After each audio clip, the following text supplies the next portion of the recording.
নমস্কার, আপনারা দেখছেন হাই নিউজ। আমি শ্রীপর্ণা রয়েছে আপনাদের সঙ্গে। শুরু করছি আজকের নিউজ টুডে। আর শুরুতেই দেখে নেব আজকের হেডলাইন্স।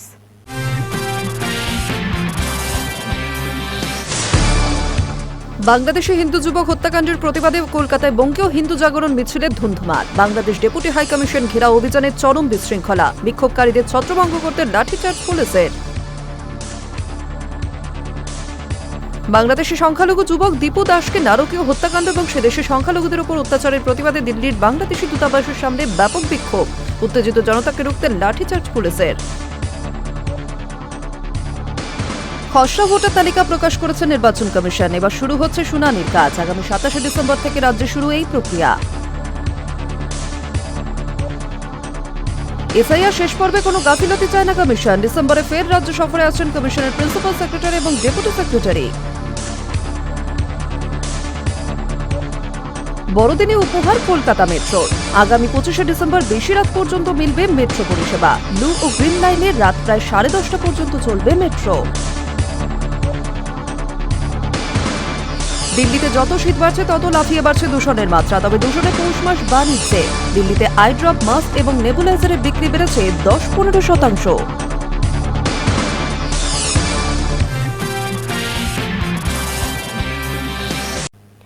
বাংলাদেশে দীপু চন্দ্র দাসের হত্যাকাণ্ডের প্রতিবাদে কলকাতায় বঙ্গীয় হিন্দু জাগরণের মিছিলে ধুন্ধুমার। বেগবাগানে বাংলাদেশের ডেপুটি হাইকমিশন ঘেরাও অভিযানে চরম বিশৃঙ্খলা, পুলিশের ব্যারিকেড ভেঙে কমিশনের কাছে এগিয়ে যাওয়ার চেষ্টা, বিক্ষোভকারীদের ছত্রভঙ্গ করতে লাঠিচার্জ পুলিশের। চন্দ্র দাসের হত্যাকাণ্ডের প্রতিবাদে কলকাতায় বঙ্গীয় হিন্দু জাগরণের মিছিলে ধুন্ধুমার। বেগবাগানে বাংলাদেশ ডেপুটি হাইকমিশন ঘেরাও অভিযানে চরম বিশৃঙ্খলা, পুলিশের ব্যারিকেড ভেঙে কমিশনের কাছে এগিয়ে যাওয়ার চেষ্টা, বিক্ষোভকারীদের ছত্রভঙ্গ করতে লাঠিচার্জ পুলিশের। উত্তেজনা গোটা এলাকায়, মোতায়েন বিশাল পুলিশ বাহিনী। বিক্ষোভকারীদের দাবি, আমরা শুধু অন্যায়ের প্রতিবাদ করছি। বাংলাদেশের ময়মনসিংহে হিন্দু যুবক দীপু দাসকে মারধর ও পুড়িয়ে খুন করা হয়। সেই ঘটনার প্রতিবাদে মঙ্গলবার শিয়ালদহ থেকে বেগবাগানে বাংলাদেশ ডেপুটি হাইকমিশন ঘেরাও অভিযানের ডাক দেয় বঙ্গীয় হিন্দু জাগরণ। সকাল 11টা থেকে সেই প্রতিবাদ মিছিল শুরু হয়। দুপুর 2টা নাগাদ বিক্ষোভ মিছিল বাংলাদেশ ডেপুটি হাইকমিশনের কাছে পৌঁছাতেই পরিস্থিতি উত্তপ্ত হয়ে ওঠে। পুলিশের ব্যারিকেড ভেঙে এগিয়ে যাওয়ার চেষ্টা করেন উত্তেজিত জনতা। একটি ব্যারিকেড ভেঙে বাংলাদেশ হাইকমিশনের কাছে পৌঁছে যান বিক্ষোভকারীরা। মুহূর্তে পরিস্থিতি উত্তপ্ত হয়ে ওঠে। তারপরই পরিস্থিতি নিয়ন্ত্রণে আনতে লাঠিচার্জ করে পুলিশ। ধুন্ধুমার পরিস্থিতির সৃষ্টি হয়। পুলিশের লাঠির আঘাতে কয়েকজনের মাথা ফেটে যায় বলেই অভিযোগ। অনেকে অসুস্থ হয়ে পড়েন বলে দাবি বিক্ষোভকারীদের। কয়েকজনকে আটক করে পুলিশ। তাদেরকে নিয়ে প্রিজন ভ্যান এগোতেই পুলিশের গাড়ি আটকে শুরু হয় বিক্ষোভ। পরে গাড়িটিকে বারো করা হয়। এই বিশৃঙ্খলার মাঝে হিন্দু জাগরণের এই জমায়েতকে বেআইনি ঘোষণা করে পুলিশ। বিক্ষোভকারীদের শান্তিপূর্ণভাবে ঘটনাস্থল ছেড়ে যাওয়ার জন্য আবেদন করা হয়। ঘটনাস্থলে মোতায়েন করা হয়েছে বিশাল police RAB. High news network.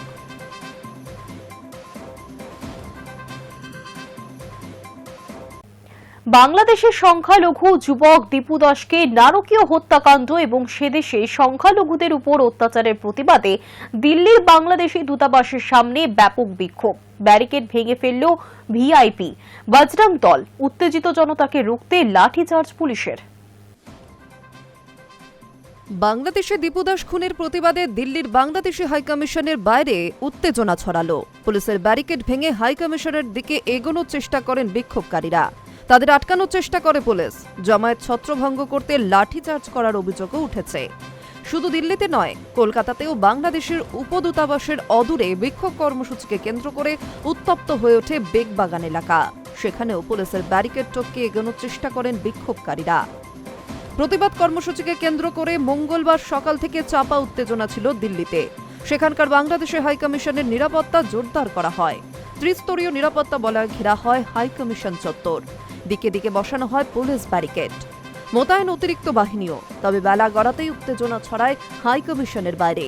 বহু লোক জড়ো হন সেখানে। তাদের মুখে স্লোগান, হাতে প্ল্যাকার্ড। জমায়েতের মধ্যে মোহাম্মদ ইউনূসের কুশপুতুলও পোড়ানো হয়। বাংলাদেশে উত্তেজনার আঁচ এসে পড়েছে ভারতেও। দুদেশের সম্পর্কে টানাপোড়েন আরও সপ্তমে চড়ে বাংলাদেশে দীপু দাসকে পিটিয়ে খুনের ঘটনা প্রকাশ্যে আসার পর।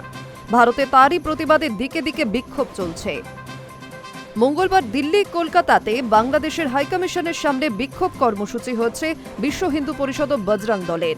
সেই কর্মসূচির কারণেই বাংলাদেশের হাইকমিশনের বাইরে নিরাপত্তা আরও আঁটোসাঁটো করা হয়েছে।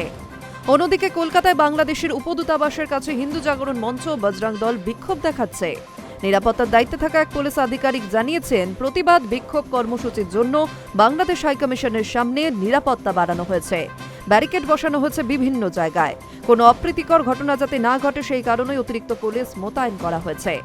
সম্প্রতি মনমোহন সিংয়ের যুবক হত্যার প্রতিবাদে নয়াদিল্লির বাংলাদেশি হাইকমিশনের সামনে 20 থেকে 25 জন যুবক জড়ো হয়েছিলেন। তারা ময়মনসিংহের দীপু দাসের হত্যাকাণ্ডের বিরুদ্ধে প্রতিবাদ জানান এবং স্লোগান তোলেন। বাংলাদেশের সংখ্যালঘুদের সুরক্ষার দাবি জানান তারা। পরে ভিএইচপি এবং বজরং দল মঙ্গলবারের প্রতিবাদ কর্মসূচি ঘোষণা করে। তাদের দাবিও এক, শুধু দিল্লি নয়, কলকাতার রাস্তাতেও চলে দীপু দাস খুনের প্রতিবাদ বিক্ষোভ। High news network. নদিয়ার হাঁসখালি গণধর্ষণ এবং খুনের ঘটনায় তৃণমূল নেতার পুত্র সহ 3 জনকে আমৃত্যু কারাদণ্ড দিল আদালত। নদিয়ার হাঁসখালি গণধর্ষণ এবং খুনের ঘটনায় সোমবারই 9 জনকে দোষী সাব্যস্ত করেছিল রানাঘাট মহকুমা আদালত। মঙ্গলবার তাদের শাস্তি ঘোষণা করলেন বিচারক। নদিয়ায় হাঁসখালি গণধর্ষণ এবং খুনের ঘটনায় তৃণমূল নেতার পুত্রসহ 3 জনকে আমৃত্যু কারাদণ্ড দিল আদালত। একজনকে 5 বছরের কারাদণ্ড দেওয়া হয়েছে। নদিয়ায় হাঁসখালি গণধর্ষণ এবং খুনের ঘটনায় সোমবারই 9 জনকে দোষী সাব্যস্ত করেছিল রানাঘাট মহকুমা আদালত। মঙ্গলবার তাদের শাস্তি ঘোষণা করলেন বিচারপতি। রায় শুনেই কান্নায় ভেঙে পড়লেন নির্যাতিতার পরিবারের সদস্যরা। তৃণমূল নেতার পুত্র সোহেল ছাড়াও আরও 2 দোষী সাব্যস্ত প্রভাকর পোদ্দার এবং রঞ্জিত মল্লিককে আমৃত্যু কারাদণ্ড দেওয়া হয়েছে। এই 3 জনের বিরুদ্ধেই গণধর্ষণের অভিযোগও উঠেছিল। আমৃত্যু কারাদণ্ড প্রাপ্ত সোহেলের পিতা তথা তৃণমূল নেতা সমরেন্দ্র গোয়ালিয়া, দীপ্তি গোয়ালিয়া এবং আরও একজনের বিরুদ্ধে প্রমাণ লোপাটের অভিযোগ ছিল। প্রতিবেশী অংশুমান বাগচির বিরুদ্ধেও নির্যাতিতার পরিবারকে ভয় দেখানো, নাবালিকার দেহ শ্মশানে নিয়ে যেতে বাধ্য করা এবং সম্মিলিত ষড়যন্ত্র সামিল হওয়ার অভিযোগও উঠেছিল। সোমবার তাদেরকে দোষী সাব্যস্ত করেছে আদালত। মঙ্গলবার তাকে 3 বছরের কারাদণ্ডও দেওয়া হয়েছে বিচারকের তরফে। দোষী সাব্যস্ত হওয়া 2 নাবালককে জামিন দিয়েছে আদালত। তবে তারা আগামী 1 বছরের মধ্যে কোনো রকম অপরাধমূলক কাজে যুক্ত হতে পারবেন না। নদিয়ার রানাঘাট পুলিশ জেলার হাঁসখালি থানা এলাকায় 2022 সালের 10ই এপ্রিল গণধর্ষণের অভিযোগ দায়ের করা হয়েছিল।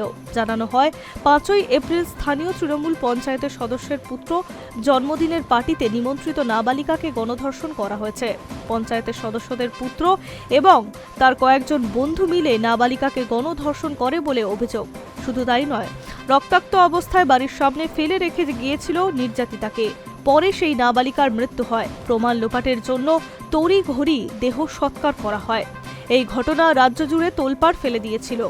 নির্যাতিতার মা-বাবা হাঁসখালি থানায় লিখিত অভিযোগ দায়ের করেছিলেন। পরে পুলিশের বিরুদ্ধে নিষ্ক্রিয়তার অভিযোগ তুলে মামলা করেন হাইকোর্টে। সেখান থেকে ঘটনা তদন্তের ভার দেওয়া হয় সিবিআইকে।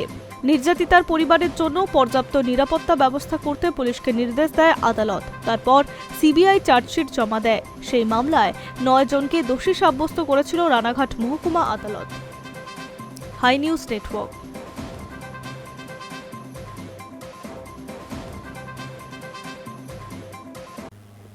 গত কয়েকদিন আগেই খসড়া ভোটার তালিকা প্রকাশ করেছে নির্বাচন কমিশন। এবার শুরু হচ্ছে শুনানির কাজ।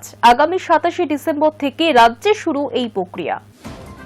গত কয়েকদিন আগেই খসড়া ভোটার তালিকা প্রকাশ করেছে নির্বাচন কমিশন। এবার শুরু হচ্ছে শুনানির কাজ। আগামী 27 ডিসেম্বর থেকে রাজ্যে শুরু হচ্ছে সেই কাজ। খসড়া তালিকা প্রকাশের পরেই শুনানির জন্য নোটিশ পাঠানোর কাজ শুরু হয়ে গিয়েছে। বুথের দায়িত্বে থাকা বুথ স্তরের আধিকারিক অর্থাৎ বিএলওরাই সেই কাজ করছেন। কমিশন সূত্রে জানা গিয়েছে, প্রথম পর্যায়ে 2002 সালে ভোটার তালিকার সঙ্গে যাদের ম্যাপিং করা সম্ভব হয়নি তাদেরকেই শুনানির জন্য ডাকা হবে। এমন ভোটারের সংখ্যা রাজ্যে প্রায় 32 লাখ বলে দাবি কমিশনের। ইতিমধ্যেই 10 লাখ নোটিশ ছাপানোর কাজ শেষ হয়ে গিয়েছে। তবে মঙ্গলবারের মধ্যে সমস্ত নোটিশ ছাপানো শেষ হবে বলে মনে করছে কমিশন। অন্যদিকে মাইক্রো অবজারভার নিয়োগের কাজ শুরু করে দিয়েছে নির্বাচন কমিশন। জানা যাচ্ছে, প্রায় 4000 মাইক্রো অবজার্ভ নিয়োগ করা হয়েছে। এই সংক্রান্ত নিয়োগপত্র তাদের পাঠিয়েও দেওয়া হয়েছে। মূলত শুনানির কাজের তদারকির দায়িত্বে থাকবেন সেই সমস্ত আধিকারিকরা। এই কাজের বিশেষ ট্রেনিংয়ের আয়োজনও হয়েছে। কমিশন সূত্রে জানা গিয়েছে, আগামী 24শে ডিসেম্বর নজরুল মঞ্চে বিশেষ ট্রেনিংয়ের ব্যবস্থাও করা হয়েছে। 2 দফায় এই ট্রেনিং হবে। উল্লেখ্য, মাইক্রো অবজারভার নিয়োগ করতে চেয়ে আগেই কমিশনকে চিঠি দেয় সিইওর দপ্তর। সেই মতো বিভিন্ন কেন্দ্রীয় সরকারি কর্মীকে নিয়োগ করা হয়েছে, যদিও এই নিয়োগ তৈরি করেছে বিতর্ক। শুনানি পর্বে কোথাও খামতি রাখতে চাইছেন না নির্বাচন কমিশন। কমিশন সূত্রে জানা গিয়েছে, ভোটারদের নোটিশ দেওয়ার সময়ই সই করিয়ে একটি রিসিভ কপি দেওয়া হয়েছে। শুধু তাই নয়, যখন শুনানিতে উপস্থিত থাকবেন সেই সময়ও একটি সই করতে হবে। সই যাচাই করে দেখতে হবে যে সংশ্লিষ্ট ব্যক্তি এক কিনা। কিন্তু কোথায় হবে শুনানির কাজ? ইতিমধ্যেই সেই ঠিকানাও চূড়ান্ত করে ফেলা হয়েছে। কমিশন সূত্রে জানা গিয়েছে, ব্লক লেভেল শুনানি হবে বিডিও অফিস কিংবা সরকারি ভবনে। এমনকি সরকারি স্কুল কলেজ শুনানি হবে বলে খবর। পাশাপাশি পুরসভা বিল্ডিংয়ে শুনানির কাজ হবে বলে কমিশন সূত্রে জানা গিয়েছে। High news network.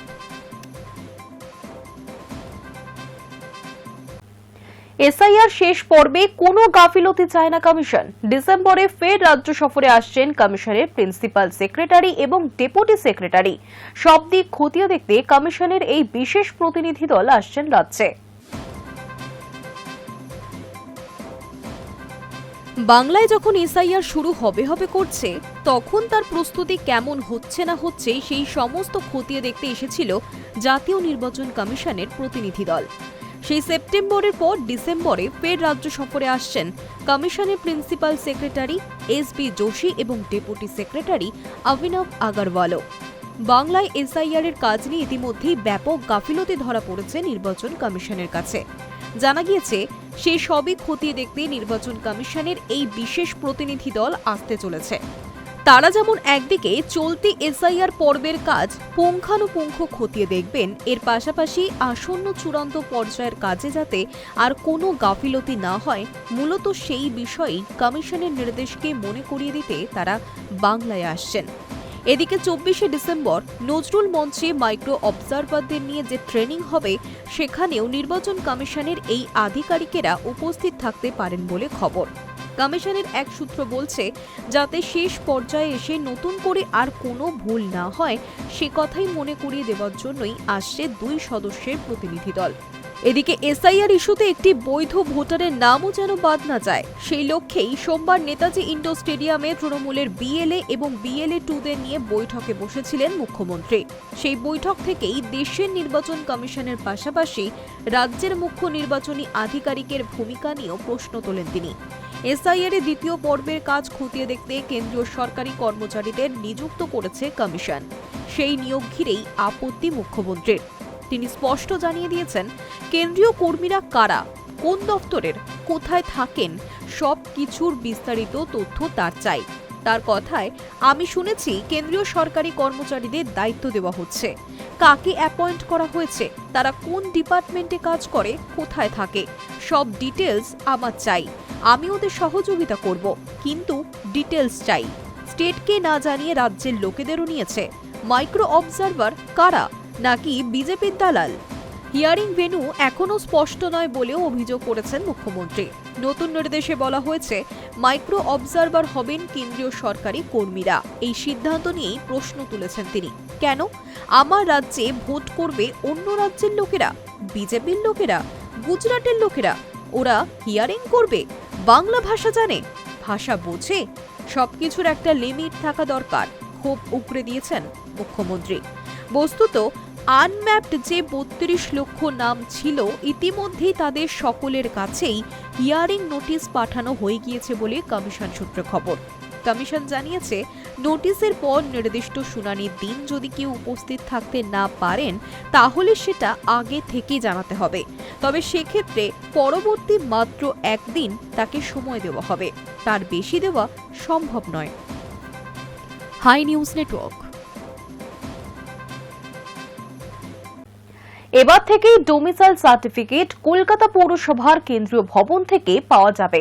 সোমবার মেয়র পরিষদ বৈঠকের পর মেয়র ফিরহাদ হাকিম জানিয়েছেন, শহরে প্রবীণ নাগরিক যাদের এখনো ডোমিসাইল সার্টিফিকেট নেই তাদের টাউন হলে যেতে হবে না। এসআইআর আবহে কলকাতার প্রবীণ নাগরিকদের জন্য এই সিদ্ধান্ত নিল পুর কর্তৃপক্ষ। এবার থেকে ডোমিসাইল সার্টিফিকেট কলকাতা পুরসভার কেন্দ্রীয় ভবন থেকেই পাওয়া যাবে। এসআইআর আবহে কলকাতার প্রবীণ নাগরিকদের জন্য এই সিদ্ধান্ত নিল পুর কর্তৃপক্ষ। এতদিন টাউন হল থেকে ডোমিসাইল সার্টিফিকেট জোগাড় করতে হতো কলকাতার 144টি ওয়ার্ডের নাগরিকদের। সোমবার মেয়র পরিষদ বৈঠকের পর মেয়র ফিরহাদ হাকিম জানান, শহরের প্রবীণ নাগরিক যাদের এখনো ডোমিসাইল সার্টিফিকেট নেই তাদের আর টাউন হলে যেতে হবে না।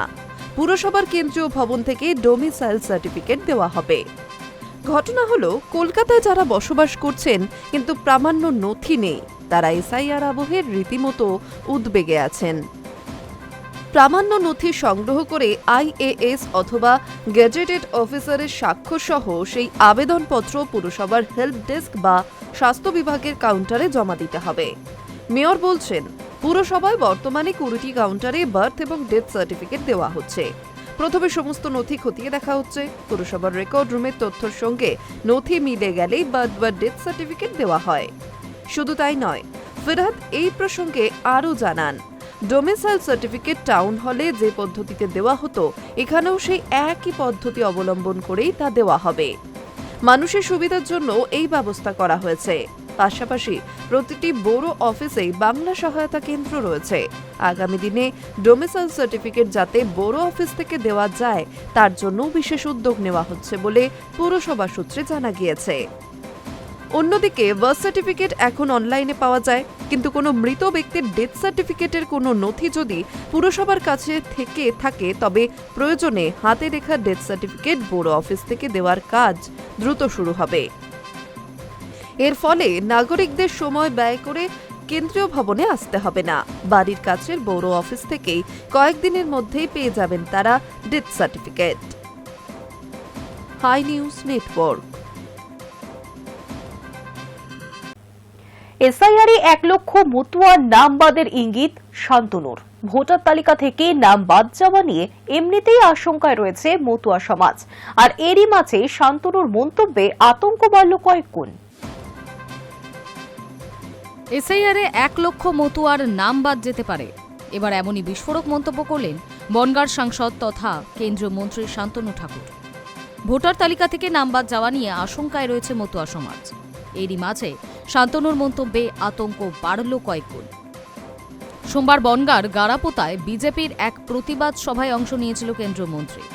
সেখানে শান্তনু বলেন, ভোটার তালিকা থেকে 50 লক্ষ রোহিঙ্গা মুসলিমের নাম যদি বাদ যায়, সেখানে 1 লক্ষ আমাদের লোক যদি বাদ যায়, তাহলে আমাদের এটুকু সহ্য করতে হবে, সহ্য করে নেওয়া উচিত। এরপর এর কারণ হিসেবে তার যুক্তি, ওদেশ থেকে এরা সকলে প্রাণ হাতে করে এসেছিল। এদিন অবশ্য শান্তনু ঠাকুর মতুয়া উদ্বাস্তুদের ভরসাও জুগিয়েছে। তিনি বলেন, প্রধানমন্ত্রী নাগরিকত্ব দেওয়ার জন্য সিএএ আইন করেছে, সকলেই নাগরিকত্ব এবং ভোটাধিকার পাবেন। এই প্রসঙ্গে তৃণমূলের বনগাঁ সাংগঠনিক জেলা সভাপতি বিশ্বজিৎ দাস বলেন, আমরা বহুদিন ধরে বলে আসছি বিজেপি মতুয়াদের ভাওতা দিচ্ছে, সেই আশঙ্কাই সত্যি হতে চলেছে। প্রসঙ্গত, খসড়া ভোটার লিস্ট প্রকাশের আগেই কমিশন সূত্রে জানা গিয়েছিল মতুয়াদের একটা বড় অংশের নাম নেই তালিকায়। সবথেকে বেশি নাম নাকি বাদ গিয়েছে গাইঘাটায়। High news network.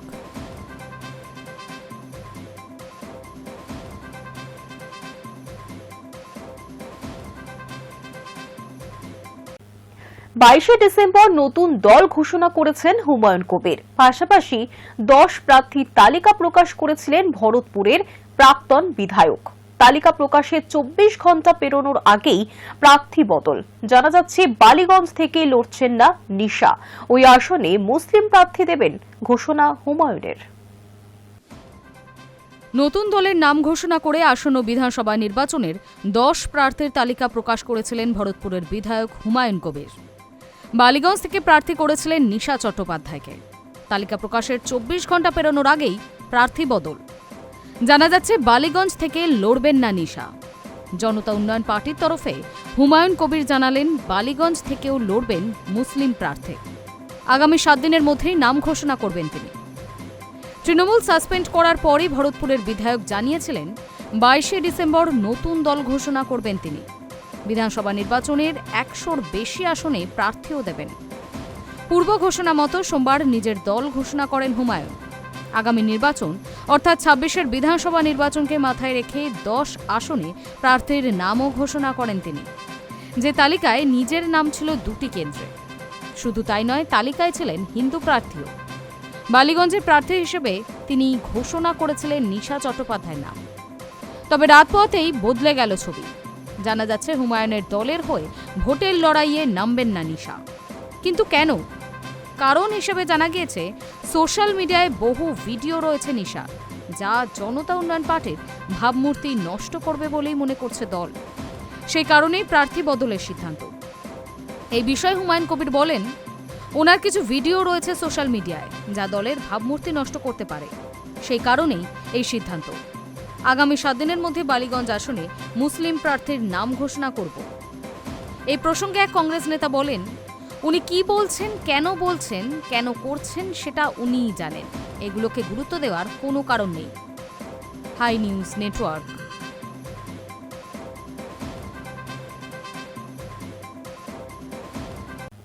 নজর রাখবো এবার ওয়েদার আপডেটে।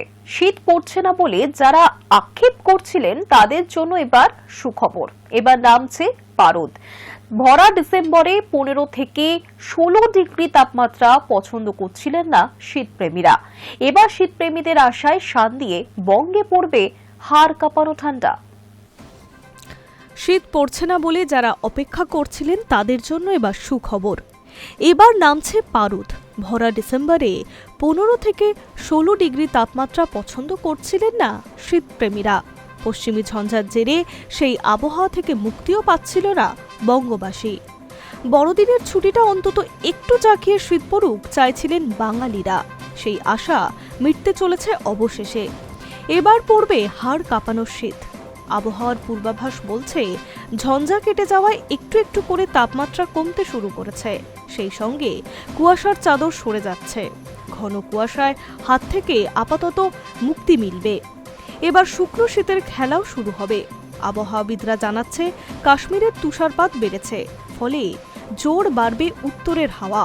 আগামী 3 দিন 2 থেকে 3 ডিগ্রি তাপমাত্রা কমার আশা রয়েছে। অর্থাৎ আগামী 25শে ডিসেম্বর বড়দিন থেকে জমিয়ে শীতের পূর্বাভাস থাকছে। মঙ্গলবার কলকাতার সর্বনিম্ন তাপমাত্রা 15 ডিগ্রি সেলসিয়াসের ঘরে। আলিপুরের এই তাপমাত্রা স্বাভাবিকের চেয়ে 1 ডিগ্রি বেশি। বড়দিনের পরেই 13 ডিগ্রিতে নামতে পারে কলকাতার পারদ। 9 ডিগ্রি সেলসিয়াসে নামতে পারে পশ্চিমের জেলাগুলির তাপমাত্রা। তবে উত্তরবঙ্গে কুয়াশার দাপট এখনও জারি।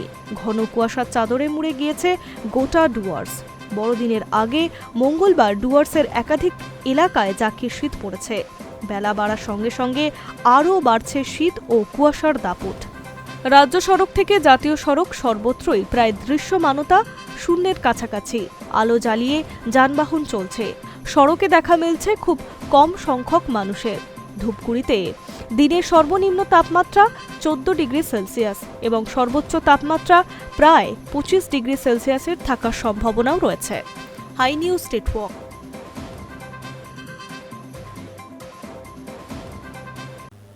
নিউজ টুডে এখনকার মতো এই পর্যন্তই। আরো অন্যান্য খবর দেখতে নজর রাখুন হাই নিউজে। নির্ভীক নিরপেক্ষ।